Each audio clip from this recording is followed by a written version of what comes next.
কুড়াল মারল যুক্তরাষ্ট্র। আহত পাক যেমন শেষ মুহূর্তে ঝাঁপিয়ে পড়ে, তেমনি পাল্টা আঘাতে গর্জে উঠেছে তেহরান। হামলার জবাবে মধ্যপ্রাচ্যে থাকা মার্কিন ঘাঁটিগুলোকে টার্গেট করেছে ইরান।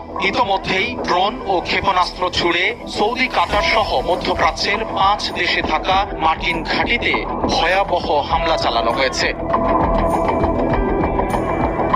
28 ফেব্রুয়ারি ভোরে ইসরায়েল ও যুক্তরাষ্ট্রের বিমান বাহিনী একযোগে ইরানে ক্ষেপণাস্ত্র হামলা চালায়। এরপরই পুরোদস্তুর খেপেছে ইরান। দেশটির সশস্ত্র যোদ্ধাদের দল IRGC ইতোমধ্যেই ইসরায়েল সহ মধ্যপ্রাচ্যে ছড়িয়ে থাকা মার্কিন সামরিক ঘাঁটিগুলোতে প্রথম দফার ড্রোন ও ক্ষেপণাস্ত্র হামলা শুরু করেছে। তেহরান সাফ জানিয়ে দিয়েছে, তাদের মাটিতে আঘাতের পাল্টা জবাব হবে অত্যন্ত কঠোর এবং লক্ষ্যবস্তু হবে প্রতিটি মার্কিন আস্তানা।